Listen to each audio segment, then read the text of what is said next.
굴복하는 삶의 능력은 여호와께 속하였다. 그러나 그 능력이 우리에게 부여되는 데는 한 가지 조건이 있다. 그 조건이란 여호와께 대한 무조건적인 굴복이다. 로마서 6장 13절에는 이런 말씀이 있다.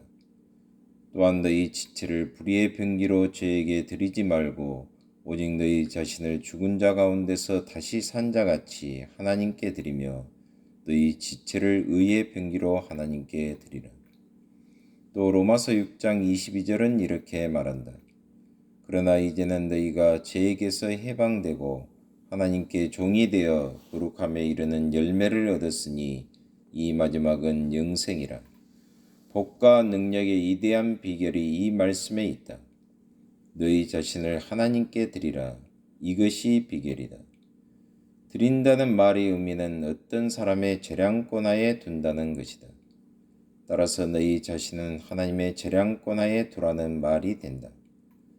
다른 말로 표현하면 너희 자신을 하나님께 바쳐서 하나님의 소유가 되게 함으로써 하나님께서 원하시는 대로 너희에게 행하시고 너희를 사용하시게 하라는 것이다.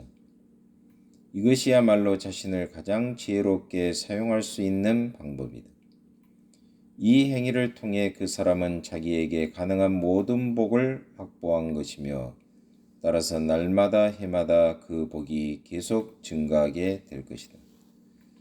내가 하나님께서 나를 위해 가지고 계시는 것을 다 알기 원한다면 무엇을 해야 합니까? 라고 누군가가 묻는다면 그 답은 간단하다.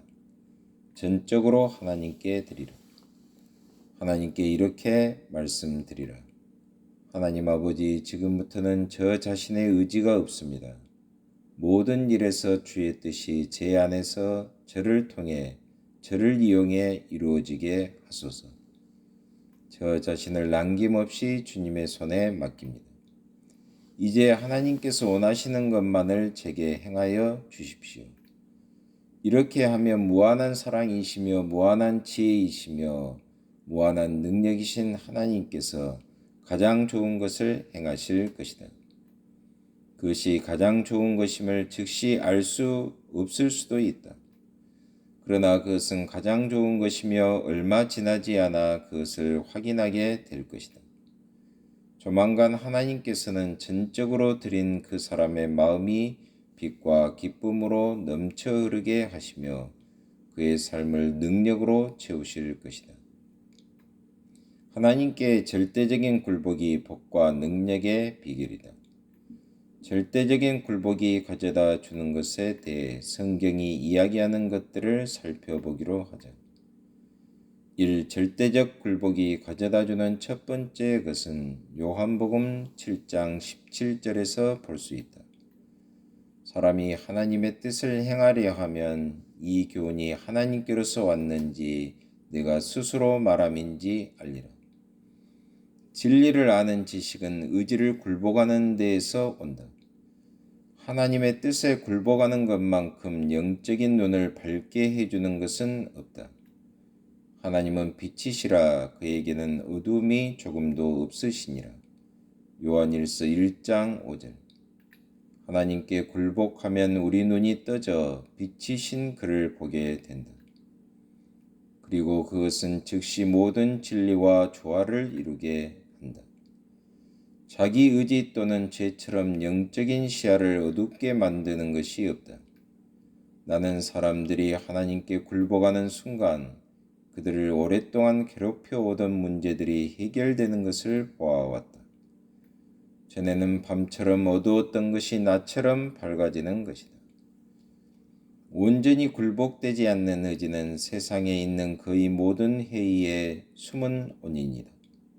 오, 의심과 회의가 가득한 자들이여, 의심 대신 확신을 갖지 않겠는가? 그렇다면 자신을 하나님께 굴복시키라. 공경 속에서 헤어나지 못하는 자들이여, 견고한 반석 위에 서지 않으려는가? 그렇다면 자신을 하나님께 굴복시키라. 어둠 속에서 길을 더듬어 찾는 자들이여, 분명한 길을 보고 싶지 않은가? 그렇다면 자신을 하나님께 굴복시키라. 가장 위대한 진리, 즉 현재로부터 영원까지 가장 중요한 진리는 그저 탐구하고 조사한다고 배워지지 않는다. 추론으로 밝혀낼 수도 없다. 그 진리는 보여져야 한다. 이 진리를 볼 수 있는 사람은 하나님께 절대적으로 굴복함으로써 눈이 밝아진 사람이다. 그러므로 내 눈이 성하면 온몸이 밝을 것이요 눈이 나쁘면 온몸이 어두울 것이니 마태복음 6장 22절 23절. 빛과 지식의 비결은 굴복하는 상과 의지이다. 많은 사람들이 내게 찾아와서 자신이 무엇을 믿는지 모르며 믿는다 해도 확신하지 못하는 가운데 얼마나 어둠 속을 헤매고 있는지 털어놓는다. 그런 사람들에게 나는 이런 질문을 한다. 당신의 의지를 하나님께 넘겨드리겠습니까? 그래서 하나님께서 당신에게 하기 원하시는 것을 하시게 하지 않겠습니까? 그리하여 내 말을 따른 사람은 한 명도 빠짐없이 나의 의심은 사라졌습니다. 나의 불확실한 것들이 사라졌습니다. 이제는 온통 빛으로 충만합니다. 라고 말하곤 한다. 이 굴복하는 상과 의지의 두 번째 결과는 기도의 능력이 나타나는 것이다. 성공하는 기도의 가장 큰 비결은 요한이 그의 기쁨이 충만한 체험을 기록한 요한일서 3장 22절에 나와 있다. 무엇이든지 구하는 바를 그에게 받나니 이는 우리가 그의 계명들을 지키고 그 앞에서 기뻐하시는 것을 행함이라. 무엇이든지 구하는 바를 그에게 받나니 라는 놀라운 말씀을 주목하라. 생각해보라. 구하는 것은 크든 작든 하나도 빠짐없이 다 받는다니. 그 다음엔 그 이유를 주목하라. 이는 우리가 그의 계명들을 지키고 그 앞에서 기뻐하시는 것을 행함이라. 말씀에 나타난 하나님의 뜻을 행하며 하나님 보시기에 기쁘신 일을 행하는 데 온전히 들여진 삶. 하나님의 뜻과 기뻐하시는 것에 전적으로 굴복하는 삶. 온전히 하나님의 재량권에 맡겨진 삶. 이것이 성공하는 기도의 비결이다. 당신은 당신이 구하는 것을 얻지 못하는 이유가 무엇인지 궁금한가? 왜 요한처럼 무엇이든지 구하는 바를 그에게 받나니? 라고 하지 못하는가? 요한은 사도이고 당신은 평범한 그리스도인이기 때문은 아니다. 요한은 나는 그의 계명들을 지키고 그 앞에서 기뻐하시는 것을 행한다고 할 수 있는 반면 당신은 그런 말을 할 수 없기 때문이다. 그의 삶은 온전히 하나님께 굴복되었으나 당신의 삶은 그러지 못하기 때문이다. 수많은 사람들은 자신의 기도가 하나님의 귀까지 닿지 못하고 맥없이 땅으로 떨어지는 것 같아서 매우 당혹해한다. 그러나 그것에 대해서는 전혀 이상할 것이 없다. 그것은 성공하는 기도의 한 가지 중요한 근본 조건, 상과 의지의 굴복이 충족되지 않았기 때문인 것이다. 또 여호와를 기뻐하라. 저가 내 마음의 소원을 이루어 주시리로다. 시편 37편 4절. 예수님께서는 아버지께 항상 내 말을 들으시는 줄을 내가 알았나이다. 요한복음 11장 42절이라고 말씀하셨다. 어떻게 그러실 수가 있었을까? 당신은 예수님께서는 하나님의 독생자이시니까 당연하다라고 말할지 모르겠다. 천만의 말씀이다. 예수님께서 그렇게 말씀하실 수 있었던 것은 내가 하늘로서 내려온 것은 내 뜻을 행하려 함이 아니요 요한복음 6장 38절이라고 말씀하실 수 있었기 때문이다. 또 그는 나의 양식은 나를 보내신 이의 뜻을 행하며 그의 일을 온전히 이루는 이것이니라.